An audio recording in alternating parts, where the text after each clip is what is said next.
people that attend a secret society, and this will be a real moment of silence, please. We owe it to our buddy. We're going to do a minute of silence, and you know, you can think, like always, you can think of anything you want to think of, but let's think about Jerry and our relationship with him.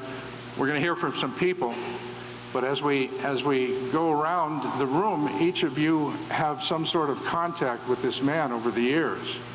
And any one of you could get up here and say something. And so why don't, in that moment of silence, treasure those years, those instances with this man, our friend, our relative. And we're going to relax, and we're going to think about this guy. And I had a dream last night, and he said, I'm sorry that I can't be there. And he also said, wasn't the Shrine Auditorium available? So, at any rate, now we're going to have a moment of silence, please, and go ahead and think the thoughts and remember our buddy.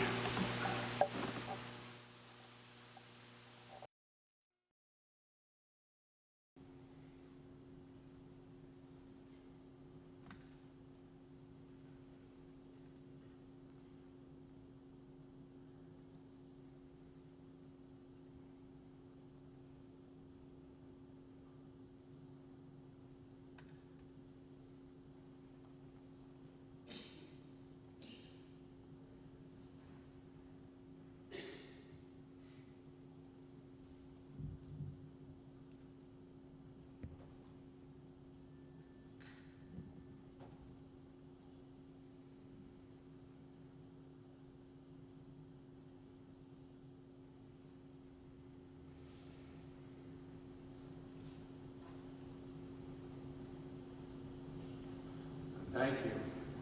I have the honor, I get to say a few words, and then we're going to hear from some friends, family, his brother, his brother's wife. I have the honor, I've been Jerry's sponsor, his grand sponsor, and then his sponsor the last 33 years. As a matter of fact, Jerry was my favorite sponsee. And the reason I know that is every time he called me, he would identify himself as my favorite sponsee.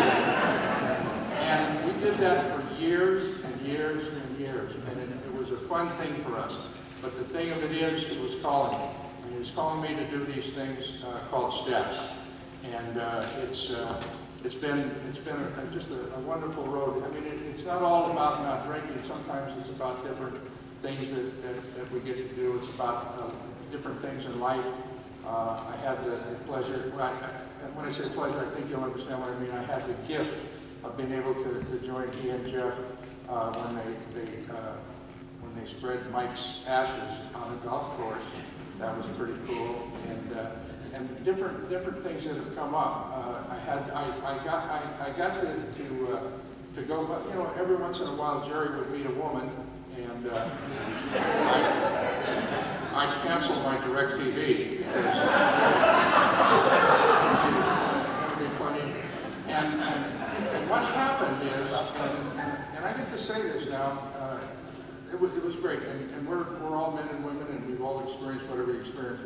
He met this young lady down here in the first row, and he said to me, "I'm pretty sure it's her." And we talked about different things and so forth. And I have a habit, because you know I screwed my life up enough, of not telling anybody. And when he was sure, he went all the way. And the wedding was just absolutely fantastic. And there were some people from that wedding.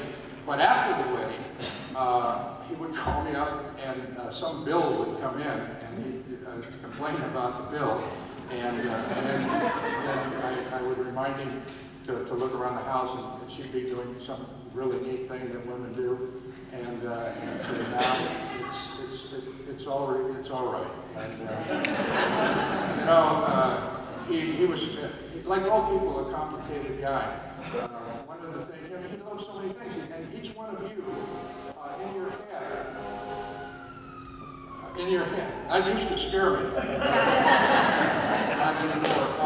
In your head, there are things going through. When I say a couple of things, you remember things that went through your head. And the beauty of this is that while we're thinking and while that magic is going on in our heads, it allows Jerry to have everlasting life because it's happening right now in this room. And he'll exist with us, and those things, those little things will come up. It's like we had, if you saw this, whatever this thing here, you saw this thing when you came in, and you looked at that picture, and you said, oh, that's a great picture. But if you look at it, well, those of us that knew Jerry would get a different thing from it.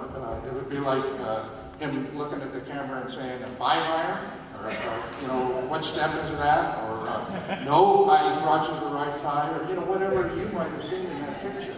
But the picture of the day, I think, is right over here. And, man or woman, married or single, that says it all right there. That was Ross right there. And he was a good dude. I had I don't know if it's an honor, I gave him his last drink. He was over 1 block away from me at a guy's house. And I brought him because I'm cheap, I brought him a half pint of liquor, and he drank it and was taken to a recovery place and found a great sponsor. And I was a sponsor before. I gave him instructions from the book while he was loaded. And a true story, and I was so interested in passing this message that had been passed to me that I didn't happen to notice that he was nodding out. I thought he was praying. So anyway, he gets this second sobriety, and he gets a few days under his belt, and we get another guy that needs to go down to Betty Ford, and I give him my card and a credit card, and he's 28 days sober, and he's going, whoa. And he went down there, and he called every half hour to say, the car's okay, and I haven't put anything on your card. And he joined us. He joined us, and he began going. And he got some time under his belt, and he did a lot of work. He took a lot of commitments. He was working hard. He was secretary of a couple meetings as a speaker getter and so on and so forth, and very active in the book studies. And then he got busy, and something happened. And like so many people who do drink, and for you guys, we call you guys normie, it's not a pejorative term, it's just like people that can drink like we wish we could. And he got careless, and he went a little off the rails. And he betrayed his promise to not drink and use, and he was not exactly nice to his wife. And she instead of running out the door and yelling and screaming, she put him in a hospital, and she helped him get back to health. He was near death, and he got back to health, and we went down, some of us went down to see him, and he came back home, and he didn't run, and I don't know about the forgiveness part. God is probably in the forgiveness business, and he would come to me and he would complain about this and that, and she's asking this and that, and I'm saying, she didn't throw you away, kid. You owe her. And for the next 4 or 5 years, he would say, am I even yet?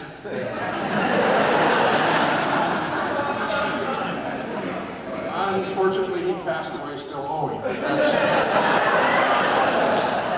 Those are some of the things that happen.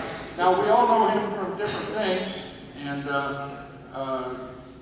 I've got a couple. I'm trying to stay on schedule here. A couple things, we know him as a golfer, as a costumer. I saw Lolita, the second Lolita, while I was in Rome, and I sat all through it with them, whatever they're saying, to look at the credits at the end, and at the end they shut it down. I'm thinking, I wanted to go to tell the people, that guy that did all those costumes, I know him, that they didn't care. And I got to go visit a couple of sets and get to be a big shot driving around in a golf cart, and that was pretty cool. And from different movies that he was on, he brought me a really cool fake watch. Not this one, this one's real. Okay? I have a certificate. And he brought me, he did a basketball something or other, and a guy with big feet, he brought me those shoes, and I wore them for a while, and they went out of style or something, I can't remember. And so, you know, and you guys that played golf with him, and you guys that went to meetings with him, and you guys that were in business with him, he was a businessman. And he made money for different people, and he had some people working for him, and he had a couple of really cool movies out. And you know, it was, I run short of saying a Renaissance man, but whatever came just before Renaissance, he was one of those. And he was a good dude. He was had the book study. He was a speaker getter. He was an employer. He was a husband. He was a cousin. He was a brother. He was a sponsor. He was a sponsee, a friend, a listener. He was a real mensch, and I love him very much. We have memories of him. We're going to have some people up here to share their memories. And while these people are sharing, if you're like me, you can't help but go through your head and remember some of the beautiful things that happened in your life as you interacted with this man. We're honoring him today, and after we go through, there may not be time for anyone to come up and share those memories, but what I would say is, why don't you just grab someone you know and tell them about one of those memories and make their day better, or just grab someone you don't know sitting next to you and say, hey, one time this happened, because his life was full. You have 365 days in every year, and things happen. And we have this whole room, all of these memories in this room, and we need to share them. We need to keep this guy alive. So that's our deal. And so at this moment, I am going to introduce our first speaker, Mr. David Palmer. Over there.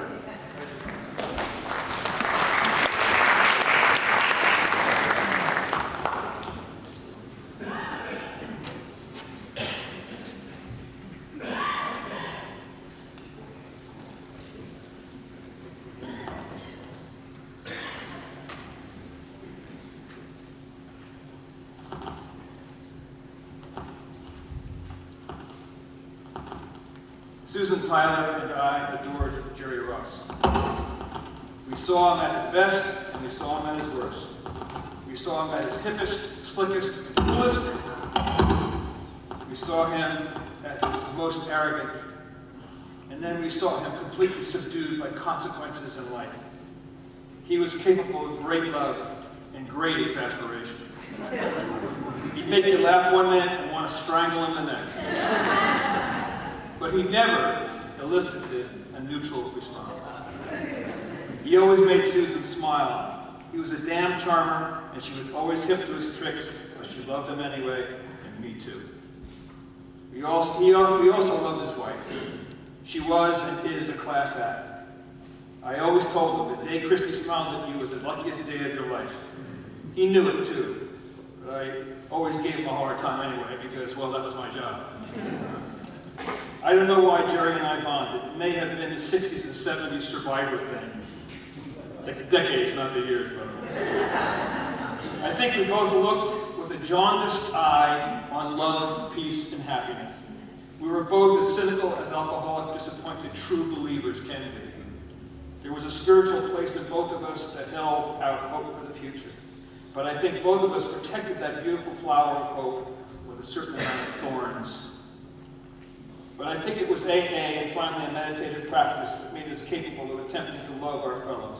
Not always gracefully or successfully, I might add. But I think we both knew, perhaps he better than I, that acceptance was the key. I think Jerry was the most judgmental, non-judgmental person I've ever met. Two stories that come to mind as I'm writing this. When I was 7 years sober, I went through the breakup of a relationship and a terrible divorce. I had to get someone to assist me in moving the remainder of my stuff. That sounds a lot familiar to a lot of guys in this room, by the way. Out, and had gotten Scott R. to help. I'm at the apartment, and things are getting more awkward by the minute, and there's no Scott, and still no Scott, and Scott never did show. When I finally did talk to him, Scott, 2 days later, he said almost verbatim, "Oh man, I forgot. I was at the Van Nuys jail bailing Ross out and getting him into treatment." I'd love to tell you my first reaction was, oh, I understand, helping an AA member comes first, helping an alcoholic is the priority. I'd love to tell you that was my first reaction, but it wasn't. Mine was something like, son of a, and I was less than Jerry. You often hear in the rooms, this is a program of action, not intention. And that brings me to my second story, and Don alluded to it before. Fast forward a few months after the moving incident, and I'm in the most emotional pain I've ever been in. I can't get up off the floor, and my sponsor calls and says, I got a guy in Palm Springs who needs a ride to Betty Ford. And my reply was, man, I can't do it. And I gave him some kind of lame excuse. The fact was I was paralyzed with regret, and the last thing I wanted to do was help somebody else, which is, of course, exactly what I should have done. Anyway, he calls Ross, and Jerry drives down and gets the guy. And as far as I know, that guy is still sober today. And Ross got to stay sober another day. Now, I'm not justifying my behavior or saying my selfishness played a part in keeping Jerry sober. I may be thinking it, but I'm not saying it. Finally, I want to say this. When he came back into the rooms this time, I've never seen a man so humble and grateful for another chance. He'd actually go and sit through entire meetings. That's sort of an in-joke of the experience. And he would tell his story, not so much to hear himself talk, but so that others might benefit from his experience. I have many tales I could tell, as do many of you who knew him. They are all testaments to his impact on those around him. As I told someone after he had passed away, he, Mike, and Susan are probably at a meeting tonight, judging the hell out of someone's share and laughing out loud. But after that, they'll give some newcomer a hug and a handshake. Thank you.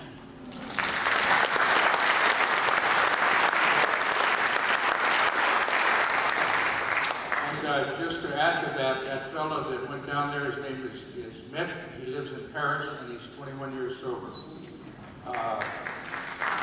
Next, we'd like to bring up Lori Singleman.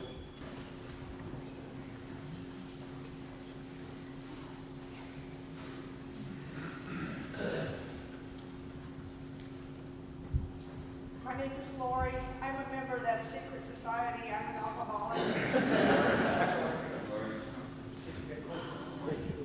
Yeah. Usually I'm loud enough. Never been a problem. Like, yeah, and I'm short. First, I want to express my love for my beautiful sponsor, Christy. My friend Jeff, and family members and loved ones. I first met Jerry after one of my famous geographics. I did them a lot. Pasadena was a problem. There wasn't any cocaine in San Fernando Valley, I guess. And I moved to the valley, and I really didn't know many people. And I started going to Radford, and there was a meeting at the old Studio 12 on Magnolia. There was a big Friday night dog and pony show. And I had lots of breaks in my continuity, in my sobriety at that point, and I would live back into the rooms of AA, defeated and broken. Jerry was always encouraging, and he started calling me Kid, which he called me all the way up through his stay at St. Joe's. And although I found it irritating at times, I sure miss that now. In many ways, he was like an older, sometimes quite irritating, annoying older brother. But he always told me that we don't shoot our wounded. Although I know he isn't the originator of that phrase, when I hear it, he's the person that comes to mind. Our friendship evolved when my sponsor moved back to the valley and they began dating. I dare say she was the greatest thing that happened to Jerry. John and I were fortunate to spend an enormous amount of time with Christy and Jerry as a couple. I was blessed to be a part of that beautiful wedding party, and it began dozens and dozens of dinners together for every sober Neil birthday. Katsuya is forever in our debt. I don't know what they're going to do without him. For New Year's Eve, just because we wanted to, Jerry loved good food, and he loved his wife, and he loved John, and he loved me. Now, in 2013, a year that I like to refer to as the year of living dangerously, I had, unbeknownst to even the closest people in my life, my fiance, my sponsor, I'd gotten loaded. I was given grace one more time, and in 2014, on a beautiful May morning, I went to detox. Jerry got up at 4:30 in the morning to drive me to detox in Thousand Oaks. On that drive, I was uncharacteristically very quiet.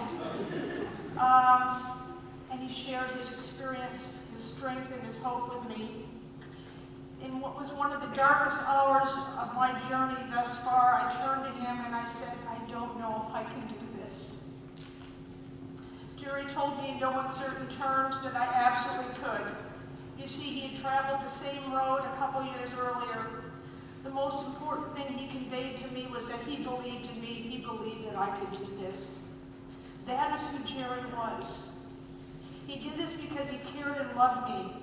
My experience was one I had never gone through before. There was a deep level of my dishonesty through that year, and people that had once been very close now chose to take a step back. I'll never forget Jerry's love and devotion for me, even coming back to my defense in a very public way on social media to express his disdain for attitudes of intolerance and judgment, and that meant a great deal to me. To me, Jerry exemplified the real meaning of recovery, love, and compassion. When John was hospitalized for his heart attack, Jerry came to that hospital every single day. And when I came back to those rooms, he was sitting in his usual chair, welcoming me and saving me a seat both literally and figuratively. Jerry was nothing if not consistent. And, you know, you could find Jerry in regular meetings, in his regular chair, and it's something that I miss. And I still look in those meetings that we went to together, and I still look over at that chair in a couple of meetings, and there's a void there. There were times when Jerry and I quibbled just a little bit. I had to edit this several times. I read it to John. I said, this is a little too much, isn't it? He goes, yeah. We were both very strong-willed, outspoken people. That's some nice euphemisms right there. But throughout those times, all kidding aside, I never lost sight of his love for both John and myself. In closing, Jerry, our life has changed in irrevocable ways. John and I love you, and there is and probably always will be a void in our lives. Thanks for letting me be a part of this.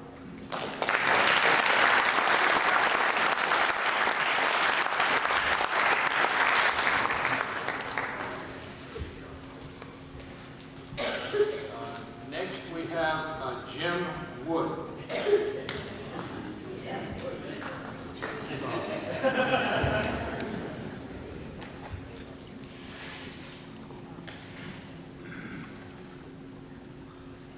Did I read that right? Oh, yeah. Close enough.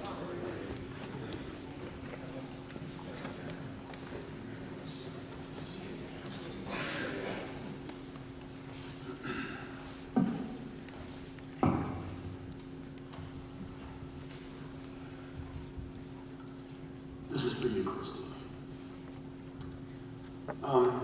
I first met Jerry at Bradford Hall when it was on Ventura near Fulton there. That's when I first remember constantly seeing him. And I don't know what it was about him that I didn't like, but I knew there was something. Maybe it was the pork pie hat he was wearing. And I told this story once before. Week after week, week after week, month after month, I'd see him. And then one day he said something and I found myself laughing. And that's when I fell in love with him. You know, I became part of him there. And, you know, all of us who are sober in the program of alcoholics Anonymous, share a gift. And it's that identity that we have in common, no matter if we drank 25-year-old unblended scotch or night train out of a paper bag, we all have something in common. And, you know, if you get the gift of sobriety, it's something special. And I've certainly seen over the years I've been in the program, many people get that gift. And I've seen it slip away from many people. And this time around, when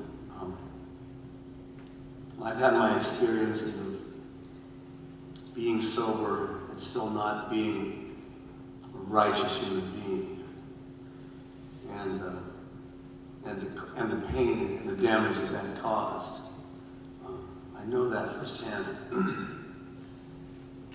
And getting a chance to try to redeem your soul, you know, is something else. And to get it twice in a row, you know, to get it 2 times is a great gift. And when Jerry came back,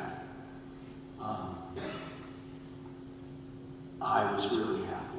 And yes, he was exasperating about his refusal to identify in certain ways, but he came around. And I can't not think of Christy without thinking of Jerry.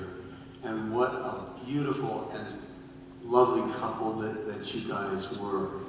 And how it moved me. And I knew this from the beginning when I was sort of met Jerry again for the second time, that our experience and our sobriety in Alcoholics Anonymous would serve us in the new life that we're living. I feel really honored, and that's all I have to say. He was a treasure, and I shall treasure his memory, and you too, Christy. I love you so very much. Thanks.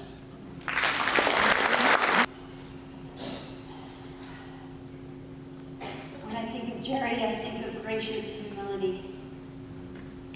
My name is Nancy Sobel, and I am so touched that Christy asked me to speak here today and to honor the memory of such a classic guy like Jerry. I met Jerry and Christy in December 2011. They came to me because recovery was at the foundation of their relationship and the context that they wanted to use to rebuild it. They had both spent a lot of time in the rooms and knew the principles backwards and forwards.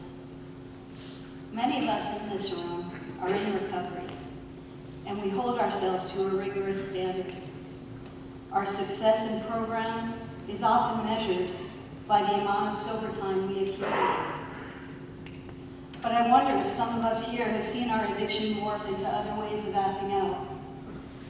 The proverbial bump in the carpet that shows up as compulsive shopping, compulsive caretaking, compulsive online pursuits.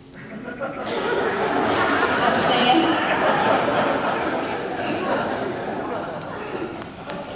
We are outwardly proud of our time and inwardly ashamed of our secrets. In spite of all we know, we sometimes have to be broken open in new ways and using new methods. One of my mentors says that rigid branches break.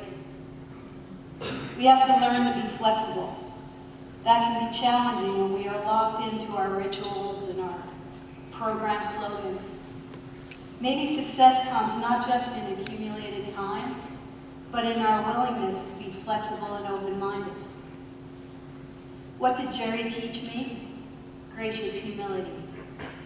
I met Jerry at a moment in his life when his secrets had been discovered by the very people who were most important to him. Other people might have tried to hide or cover up. You know how Jerry responded? He dove in. He admitted himself into treatment with a little support there. And he took it very seriously. Although he was a pretty traditional guy, I saw him really open his mind and heart to new ways of expressing himself. He joined a men's therapy group and learned to trust a new group of peers. He made friends with his vulnerability and learned to share on a whole new level. Was he perfect? No. But he learned to identify and share his imperfection. In doing that, he overcame the shame of his relapse and grew to believe in himself again. He learned a lot of new tools in therapy speak, talking about feelings, using I statements. This was not a natural style for Jerry. I think you know that. Jerry liked his routines and rituals, his seat in the room, as somebody else mentioned, his friends, his schedule. He had a kind of gruff exterior.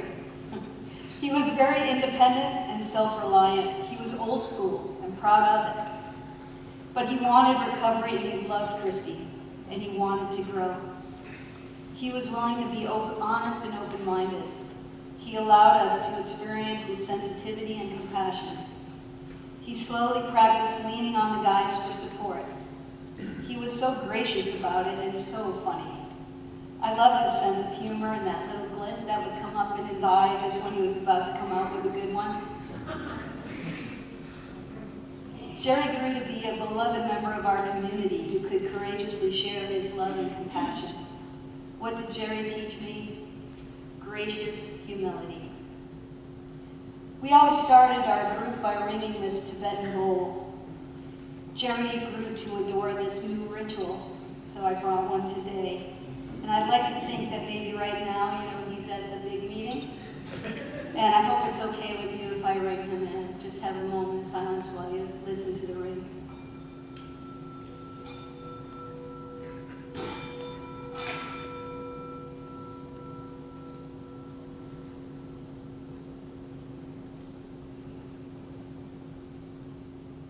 Thank you.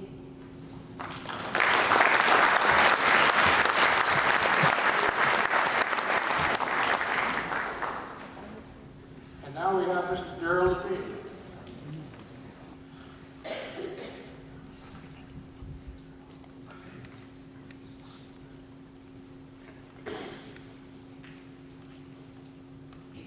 Hi.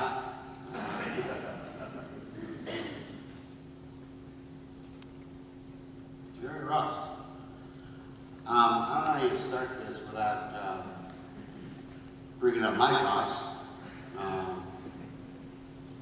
Jeff Ross. I don't usually write things, but I find it impossible not to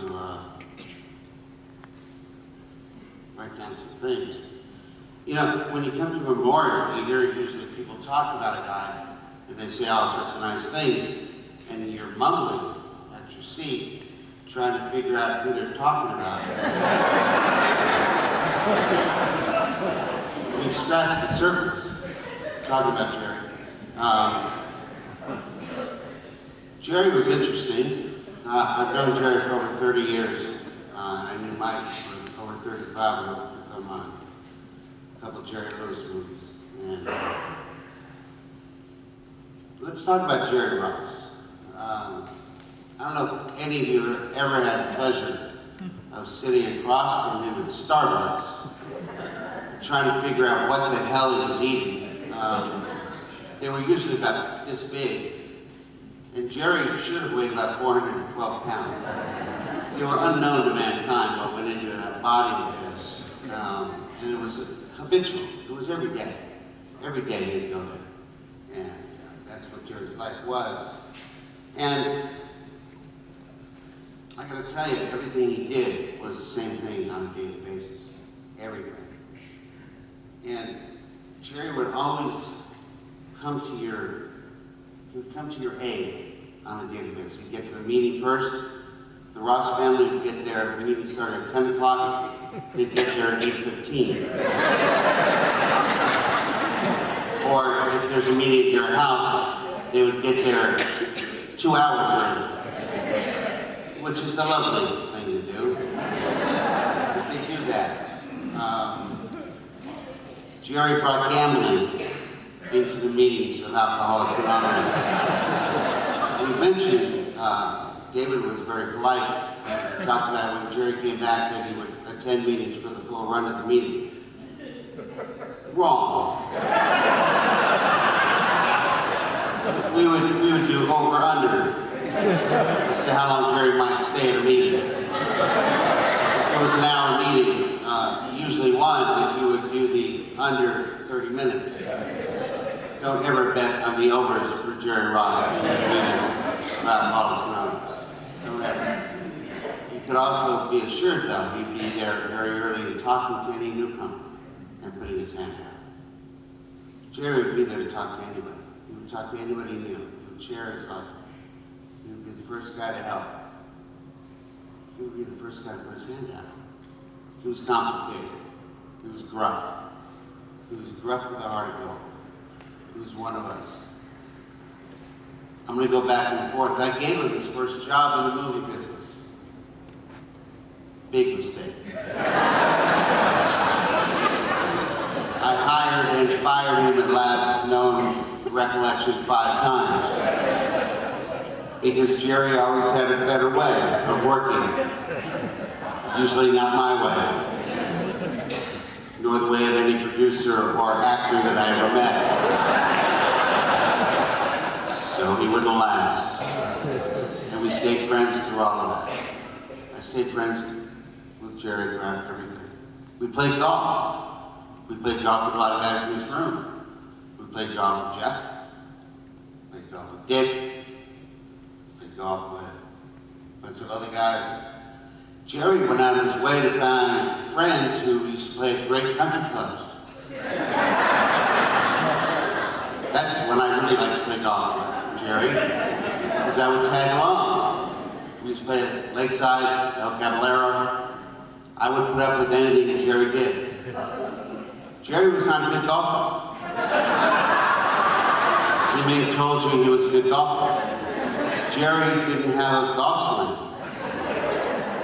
Jerry's swing was a whirlwind. He would swing and turn around. And if you ever made the mistake of gambling with him, it was a big mistake. He used to always improve his line when you weren't looking. The ball would somehow always end up in a different position than when you saw it last. So it's not a good thing to do to ever gamble with Jerry Ross. I used to love that man. I used to love that man. Still do. Still do.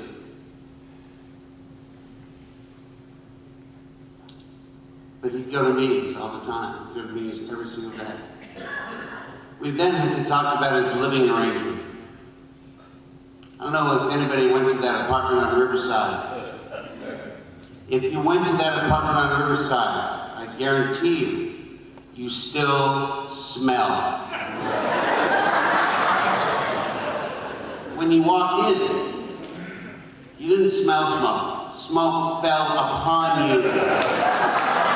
It lived on you. It didn't come off your clothes, ever. You could shower, you could steam clean everything you had. You knew you were in Jerry's presence. When you would say something like, do you ever open up a window? Did he help? He used to love that apartment. He loved that apartment. The TV, by the way, as TVs got bigger, the TV was bigger than, yeah, it didn't belong there. It was like, the couch was like 5 feet away in the old days. It was like, you're right here, and the screen was like that. So it was awful, but it was funny, and it was Jerry Ross. It described it. And we've talked about when Jerry went out. When Jerry went out. And it was a couple-year process. It wasn't a couple days, it wasn't a week, it wasn't a month, it was a couple-year process. And it was the hardest thing he ever had to hide. And for us in this room, by the way, I am a member of that secret society that is, I love that secret society that's so not secret. It was the toughest thing he ever had to do, because if you're part of that secret society, hiding that and living that life is the toughest thing he ever had to do. And when he finally came back, the idea that he came back, and humbly and all that, he came back, he had to come back and he had to save his life again. And it was there that there were a lot of people that had their hand out, because that's what we do. And he came back, and the lady there went up here in the front row. Why the hell she got involved with that guy? We warned her. We told her not to get involved with him. You out of your mind?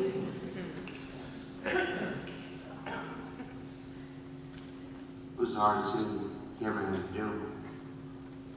There was a story in 1988. The old man was the chairman of a convention in San Diego. And he was not really a convention goer for a lot of reasons. Some we're not going to get into here. So he finally becomes the chairman of the San Diego convention. Jerry was the head of security. Head of security, Jerry was. And he was going to read at the Saturday night meeting. And for those of you who may have known Jerry back in those days, and up until he mentioned this prior to you, Jerry was known to behave in a way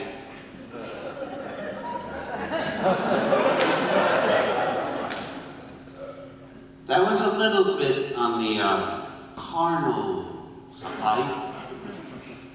And he was behaving in one of those ways.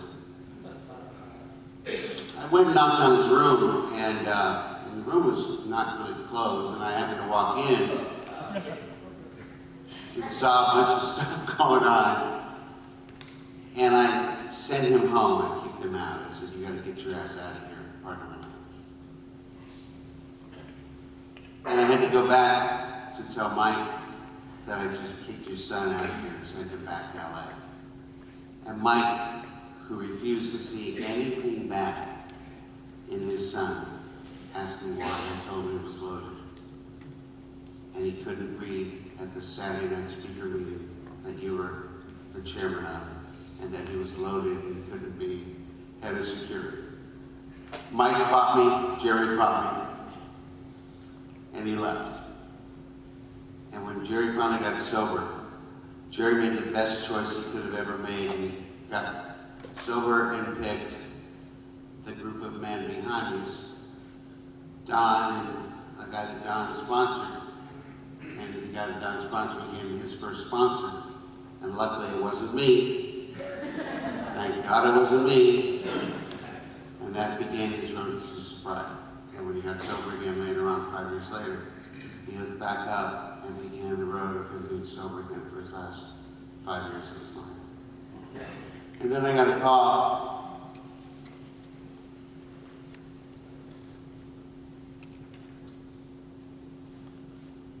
from Colorado.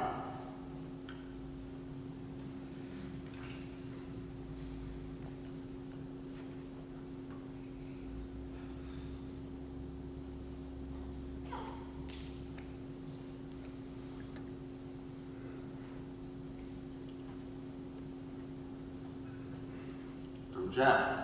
And Jeff said, "Hey, listen, I'm here, and they're going to take him into the hospital.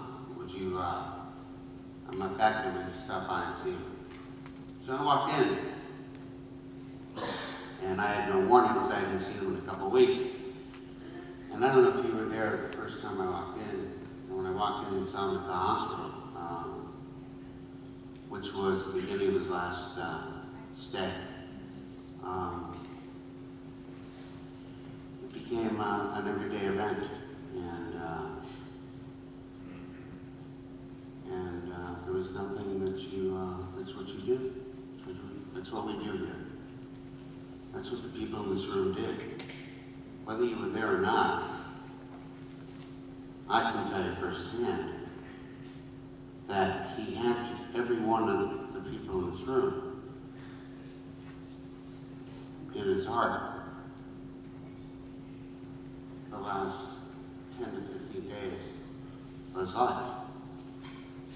Because that's what we do, and that's what stays with us. He was a dear friend. for a long, long, long time. So I know when we talk about the good, bad, all the good stuff, there is no good or bad. Everyone sitting in this room has missteps. Everyone in this room has been people that have behaved sometimes, that have misbehaved.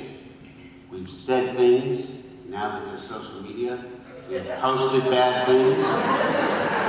We will disagree over political crap.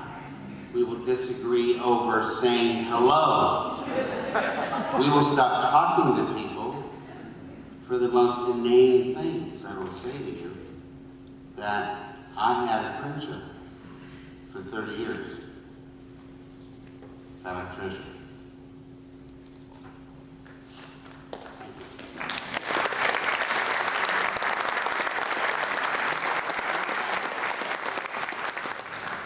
Thank you, Darrell, and that's what Jeff and Christy asked for. They wanted not so much sadness, they wanted some laughter, some joy, and that's it. And added to the hospital, when we were there, there would be just countless people coming to the room, and the nurses were out in the hall Googling Jerry Ross to see him. And then we would get a wheelchair and push him outside so he could have a cigarette. If it was tragic, it was also fun, and he liked it too. So, you know, it was Jerry. It was that simple. Now, he has some cousins here, and I know Michael's going to say a little something, but maybe Tony and Dee Dee would like to come up and say something too. Just come on up if you feel like it. Okay, Michael, how about you? All right, come on aboard.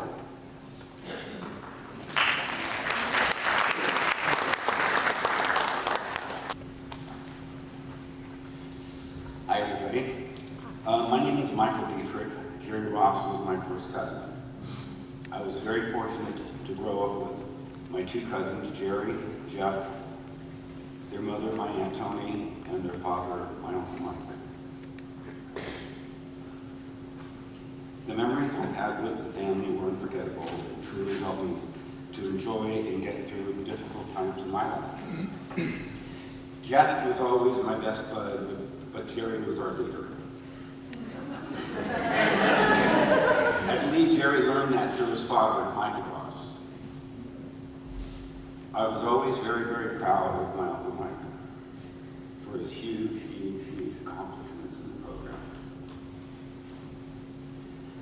I have met many people throughout my life that were affected by my uncle in such a huge, positive, life-saving way. It didn't take long after my uncle's passing to realize that his son, Jerry, definitely took over the legacy and went on to help many other lives. My wife, Lynn, and I were fortunate enough in the earlier days to share an apartment with Jerry.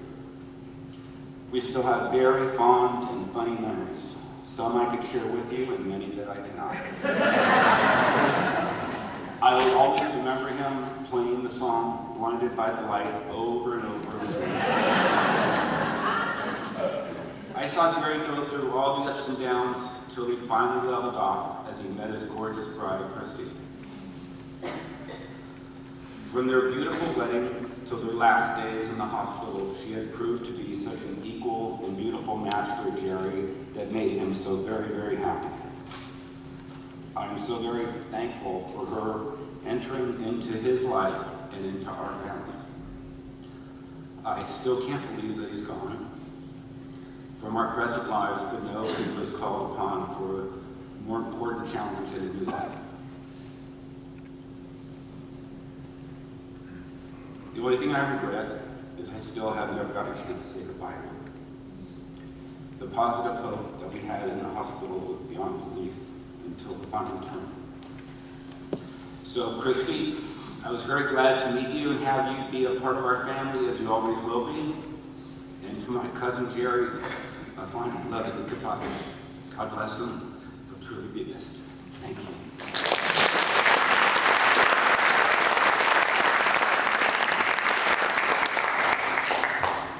Although I'm not going to bring her up here, my wife Terry sends condolences to you and Jeff and the rest of the family and cousins.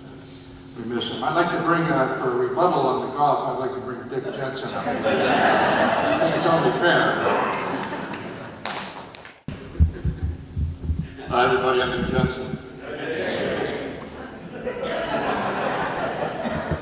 I didn't wear a suit today because the last memorial that my sponsor and I attended, I wore a blue suit. And somebody thanked me effusively after the service for my terrific talk. And I hadn't said a word. Don and I are both large, tall people with white hair. So I didn't know I was speaking today, and I didn't wear a suit anyway. At any rate, I've known Jerry for 21 years. For most of that time, he was 3 months ahead of me in sobriety, and he never let me forget it. And the last 5 years, I never let him forget it. And I was 21 years ahead of him. Golf, our connection was certainly the program of Alcoholics Anonymous. But we played golf from the time Jerry started playing golf. Jerry, Jeff, Bob Tutel, myself, every Saturday would be on a golf course somewhere. And Darrell described his golf swing as a whirlwind. It was more of an act of some violence. Interrupted occasionally when the club would hit the ball. Jerry didn't know a lot about keeping score. In golf, we have a thing where if the putt is very close to the hole, you say that's good, it's a gimme. But in golf, it counts as a stroke, except in raw sport. It only counted if you actually hit the ball. What a guy. We shared an awful lot of stuff back and forth. We went to a lot of the same meetings together. We started a book study years and years ago together with a couple other people, Darrell, David. And I'll miss, I moved out of the valley, out of LA 8 years ago. I lived in Palm Desert. And our contact was very infrequent. But every once in a while I would get a telephone call. And it wouldn't introduce himself, he wouldn't say who it was, he'd just say, I want you to know somebody else is thinking about you beside yourself. And when I was real sick last August, I was in a hospital in Sioux City, Iowa, of all places. And I got a call while I was in Iowa in the hospital from Jerry. And all I said was, I love you. Hung up. So, Jerry, I want you to know there's a lot of people today thinking about you beside yourself. I love you.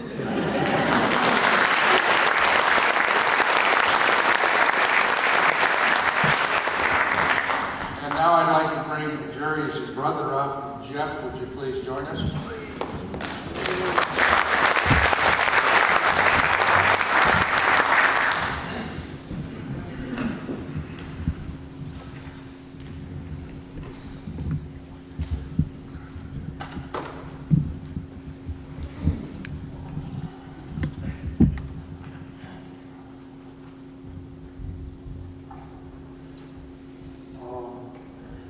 I'm Joe, brother of Jerry.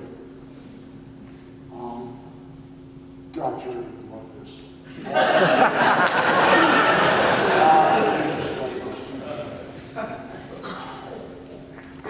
Everything that was said about Jerry about God was true. What they didn't say is that he always had an eraser on his pencil.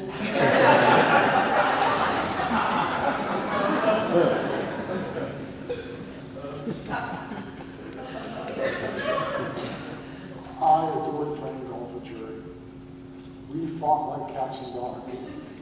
We fought as much playing golf as we did when we were 5 years old. How do I tell you about my older brother? 67 years. I can tell you that we grew up as all-American young men. We beat each other up. He gave me broken bones, I gave him stitches. And we loved each other. And we had this little ritual that we would do on the phone. And I can't repeat the actual words that we had, but we would rank each other. And it was our way of saying, I'm thinking of you and I love you. And it was special to him. And every day, we either talked on the phone or we texted one another. And Jerry is responsible for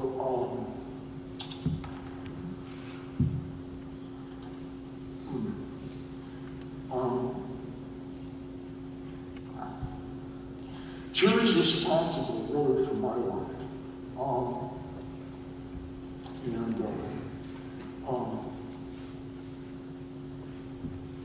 He was a beacon for me, and I don't know if you can understand that because we were both knuckleheads. But he was a beacon for me, and along with getting sober, which he introduced me to.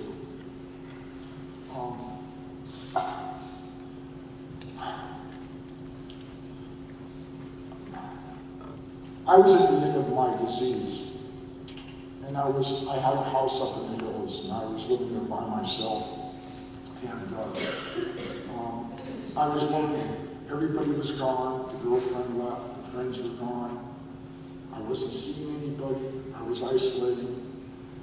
Jerry called me on the phone, he says, what are you doing? I said, not much.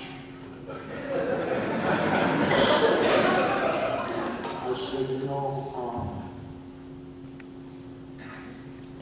I'm really lonely. I haven't been on a date in a long time. He says, well, I got just the thing for you. He says, there's a buddy of mine.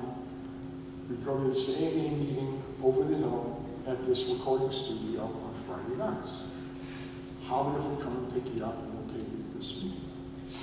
He said, the gal's there. I'm telling you, Judd, it's like shooting apples in a barrel.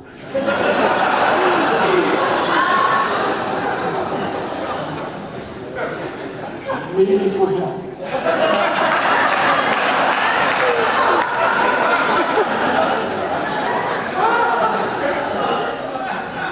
What he failed to tell me was that when you're new, you're not really dateable. And of course, me looking as stealth as I thought I looked at the time. So, we parked the car, and we're walking up to the doorway to the studio, and there's this gal there. It was a whips and chains and leather meeting. So there was a lot of like Hollywood types, musicians, that kind of thing. And here standing at the store is this gal. Black hair, leather, knee-high boots. It was perfect. I'm walking the train out thinking, wow, that's the one. We reached the doorway. And before I had a chance to open my mouth, Jerry says to her, I'd like to introduce you to my gay older brother.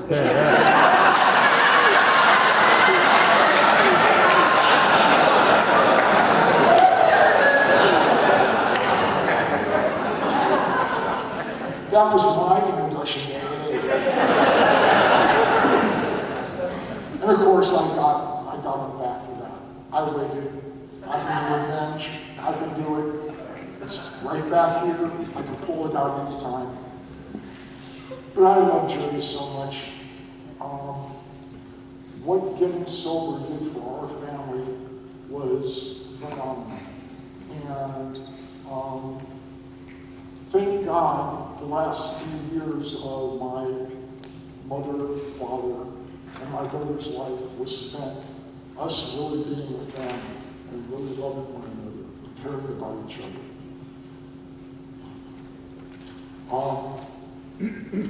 A friend of mine sent me a letter, wrote me a letter about a week ago. That's something, I haven't been doing very well with this, and it's been difficult for me. And so he wrote me this letter, and I thought, instead of trying to recall childhood stories and all that, I wanted to read this letter because this really touched me. And so I'm going to read it. Just a few thoughts about Jerry.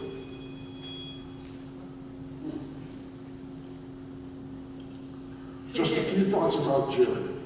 What keeps coming back to me is when Jerry came back from his experiment in Terry when he was out there. He was at one end of the sidewalk at Moore Park and I was at the other. We saw each other, Jerry waved his arms, and we gave each other a big hug. I said, "What the hell, Jerry?" He said, "What the hell? Where else am I going to go?" And we all remember how he fought his way back. Saturday mornings on the sidewalk outside the men's staff, with you and Jerry, I always felt like the moderator on Meet the Press or the ref on a pro wrestling event. Yes, Jerry was one of a kind. His passing is still a shock for all of us. For you and Christy, most of all, I cannot even imagine.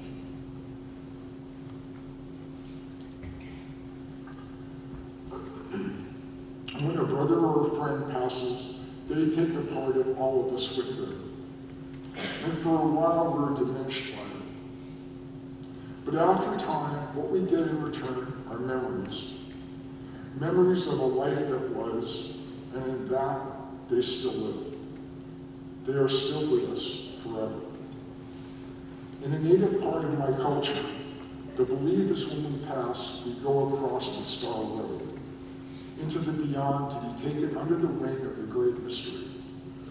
Jeff, I chose to believe that Jerry is there now, with a perfect knowledge of all things, a perfect love, a perfect forgiveness, and a perfect understanding. I believe he is free of the pain in this world and is truly happy, joyous, and free. Truly. And I know without a doubt, if there is ever any confusion over anything, Jerry will pull out his cell phone, check Wikipedia to get the facts straight. Be at ease, Jeff, and rest well, my friend, Roy. Thank you.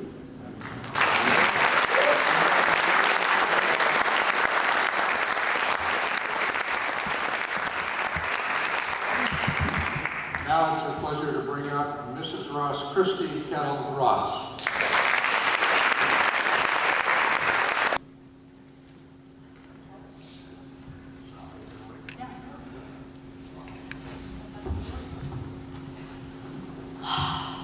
Hi.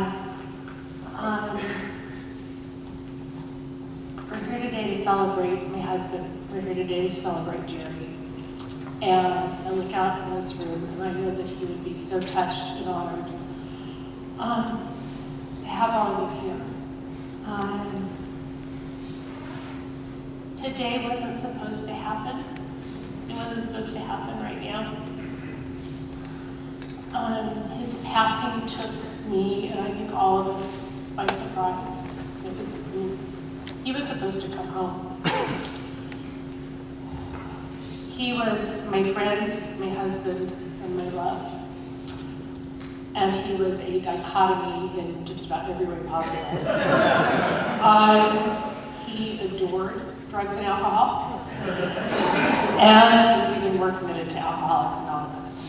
He loved the meetings, he loved the steps, he loved his sponsor, and he loved all of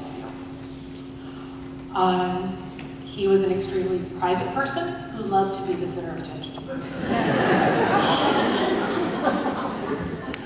Which meant if he was at a meeting, he wanted to be the secretary, he wanted to be the speaker, he wanted to be the reader. He and I met for the first time in 1997, 1998 at an AA meeting, big book study that his dad started many years before. And he was actually talking to my brother. My brother and I went to the meeting together. And I walked up, I was talking to my brother, and I asked my brother, I'm like, who's that good-looking guy you're talking to? And a few days later, got a phone call from this good-looking guy, Jerry. Said, hey, what about coffee? And I thought to myself, I thought he's sober, he's good-looking, he's charming, and he's well-dressed. We're good.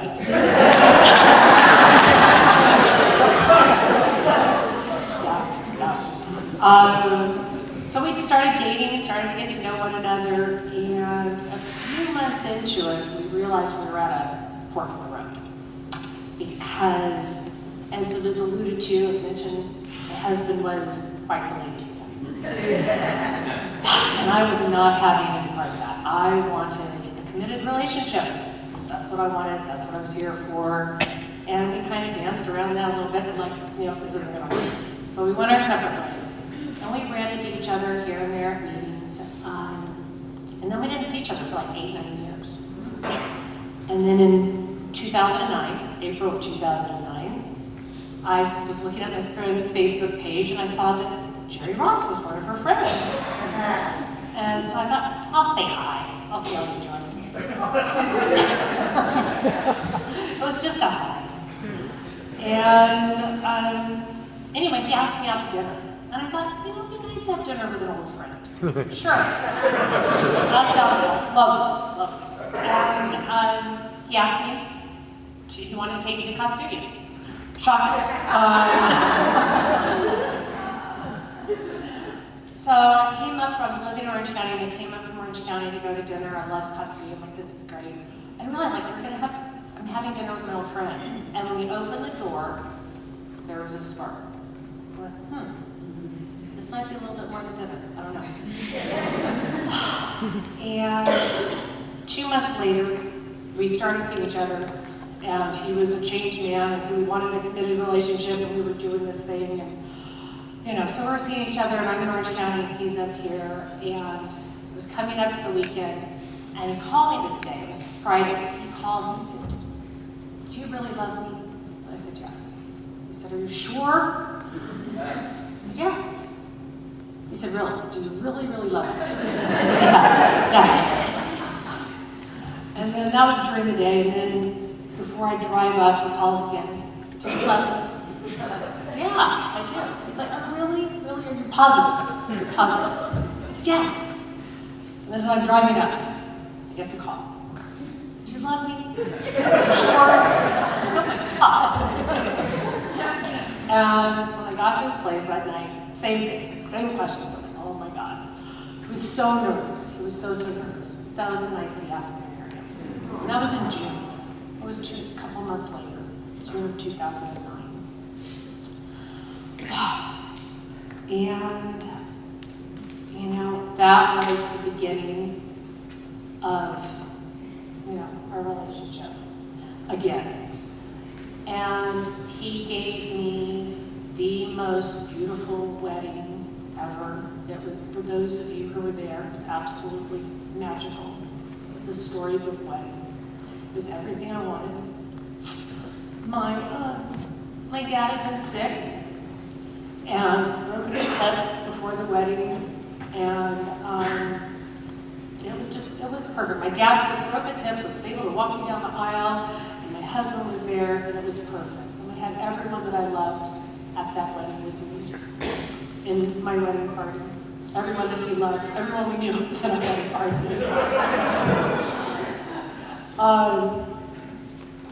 And 6 months later, things started to unravel. And I found out that he was in a relapse. And I knew that I couldn't stay in this relationship with him in a relapse. And I knew if I confronted him, he was going to tell me I was crazy. And that I didn't know what I was talking about. And that's not what happened. I confronted him and I said, if you want me to stay with you, you've got to get help. And he did. And he went into treatment, or he went to detox, he went into detox. And I tried for treatment, he wasn't doing it. But when he came out of detox, he went back to Radford and he raised his hand and he said, "Recover." And that's one of the most courageous things that anybody can do. And because he was a big guy in AA, and he was a speaker, and everybody knew him, and they looked up to him, Jerry Ross, Mike Ross's son. He did it differently this time, though. He really did, as Nancy talked about. I mean, we went to couples therapy. He joined a men's group. We joined an amazing couples group. And, he learned how to meditate. And he did that on his own. We talked about it. We met with Jeff together, and we were like putting it off, and he went on his own. He was like, I'm doing this. And from that point forward, he would meditate daily.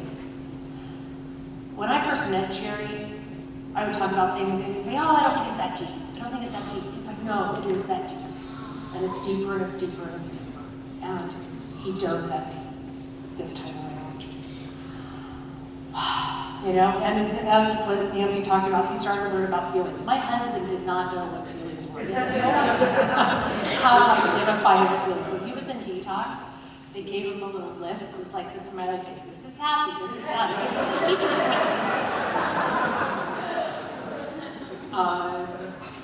you know, I have to say, I am so very proud of him for the way that he embraced his recovery this time around. And his relapse, it changed him, it changed me, it changed us.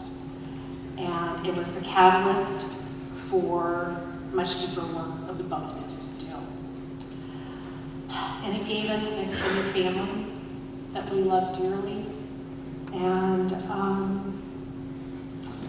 our new friends helped shape the course of our relationship and gave us the love and support that we needed to be the best couple that we could be. And we couldn't have done it without our new friends. Jerry and I were polar opposites. I love the sunshine, I like it warm. Jerry hated to be hot, hated the sunshine, wanted it to be 60 degrees all the time. His favorite food was pasta, or katsuya, one or the other, and I prefer salads. The man loved to watch TV. He loved TV more than anything. And Daryl talked about the big TV. Every time a new TV came out, it had to be bigger, bigger, bigger. I will tell you this last year, my husband never saved a dime in his life for anything. And he wanted to get another TV. I'm like, we're not doing it. We're not doing it. We have multiple, we have 3 big TVs. We don't need another big TV. But he wanted this big curved HD thing. And I said, nope. Well, unbeknownst to me, he's putting money away every week. Never saving, just saving for the TV.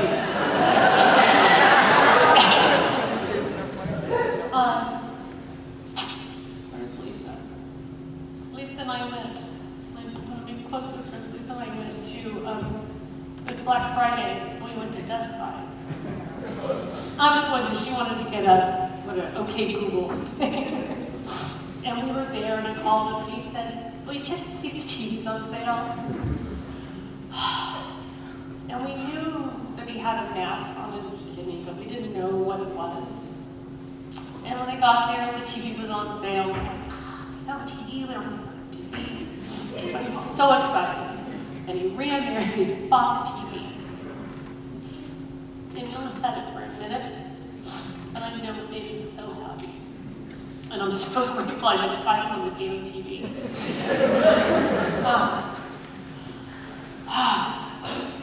I will tell you, I was talking about our differences. Jerry liked to say that he loved to celebrate our differences.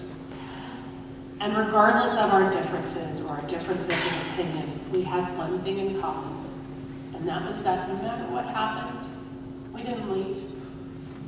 We didn't leave no matter what. And there were a lot of better ones.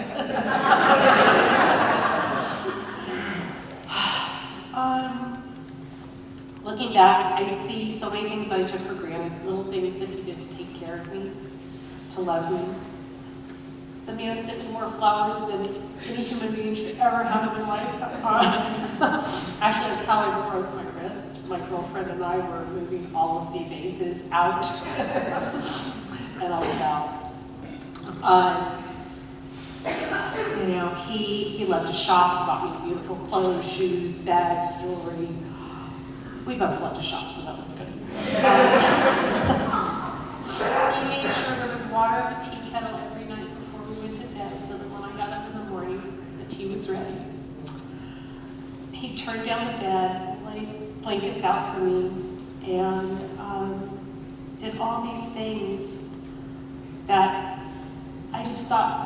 I expected it, quite honestly. And, you know, I have a really intense job that I love, that I'm passionate about, but I will tell you, he never once complained about any of the time that my job took from our relationship, and he could have. He just didn't. He was proud of the work that I do and honored the love and passion for the work that I do.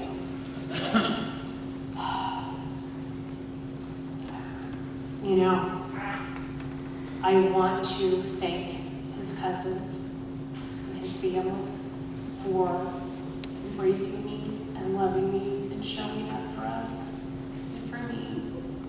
I love you all so much. You guys have been amazing. And Jerry loved you so much.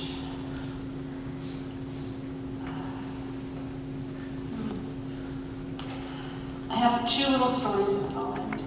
So, a few days after Jerry passed away, I was in the car. I think it was with my mom and maybe Miranda. I think we were driving to Orange County. We stopped to get gas. And there was a homeless man there, and he asked for some money. And normally I would always give money, but it was just a couple of days, and it was not today. And I stopped, and I thought, Jerry, give this man money. Go give him some money. So I went, got back into the car, took the money out of my purse, and I handed it to him. And he said, have a good day. He asked me, he said, have a good day, and then he looked at me. And he said, are you okay? This is a homeless man. And I said, no. And he said, why, what's wrong? I said, my husband just passed away.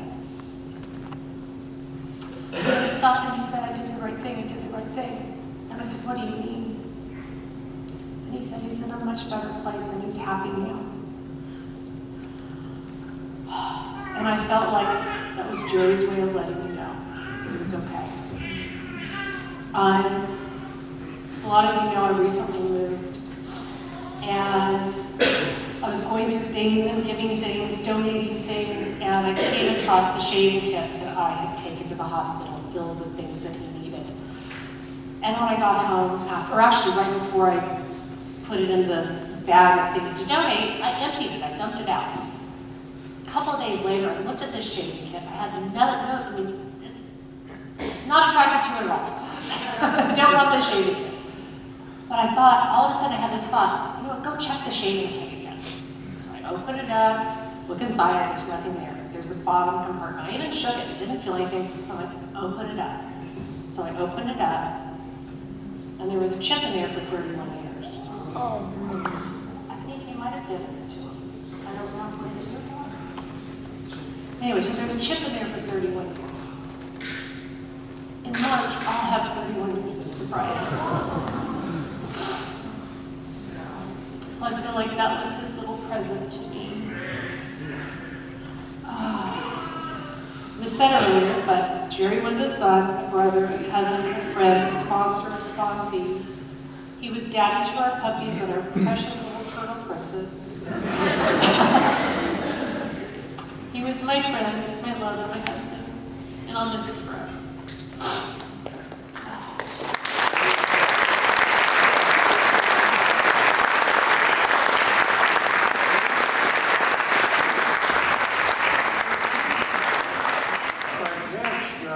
We're going to have, my glasses on, we're going to have, I think their nieces, yes, Christy and Jerry's nieces, Nikki and Miranda Kettle, will come up and read Jerry's favorite prayer, the St. Francis of Assisi prayer.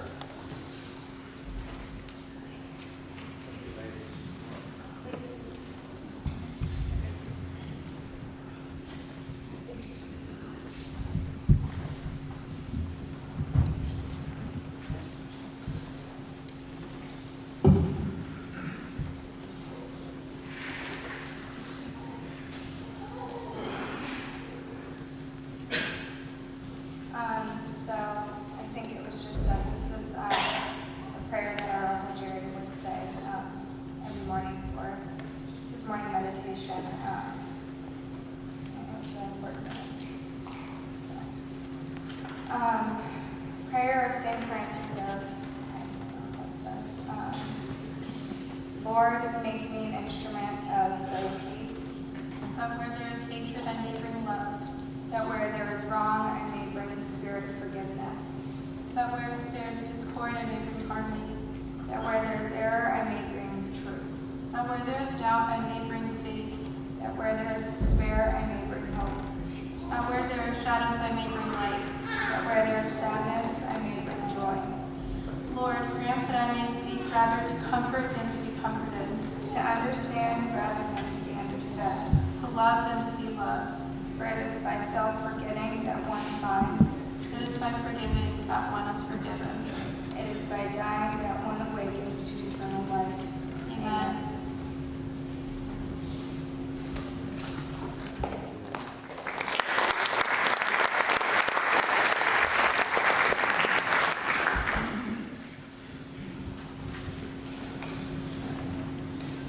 And now we're going to bring Christy and Jeff back to thank you all for coming. I hope you had some wonderful memories. And as Jeff was saying, that a couple of people said about Jerry leaving meetings early. I bet you didn't leave this one early. Come on back up.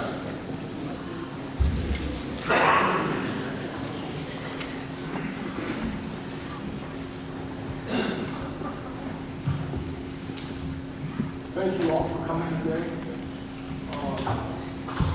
It means a lot to us, and like I said, Jerry would love this.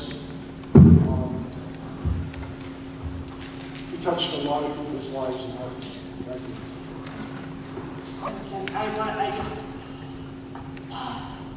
I want to thank everyone who's here today.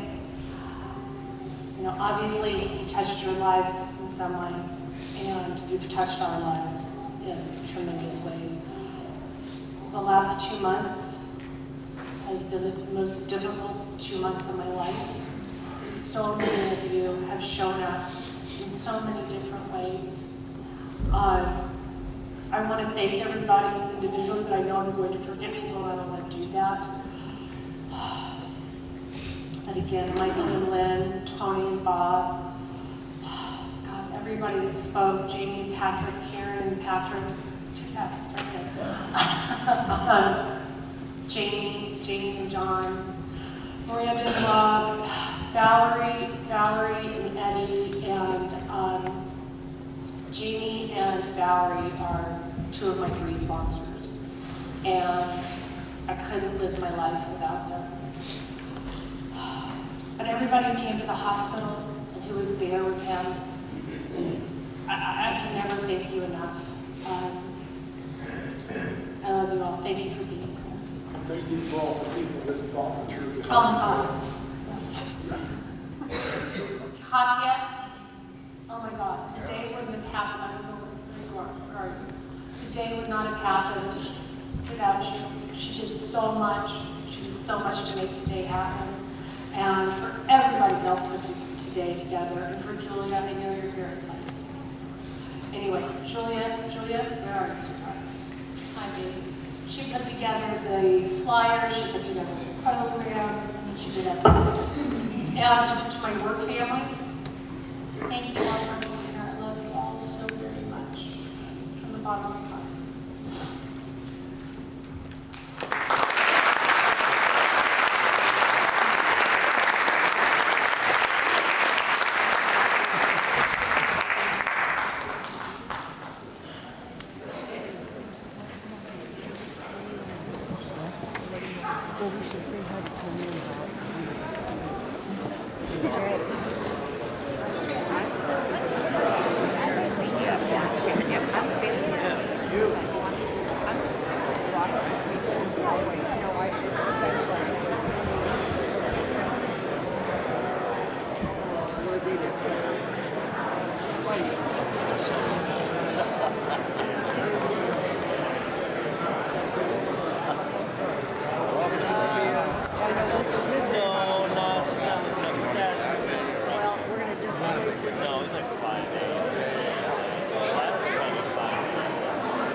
Yeah, so she's about 6 foot. be on this program.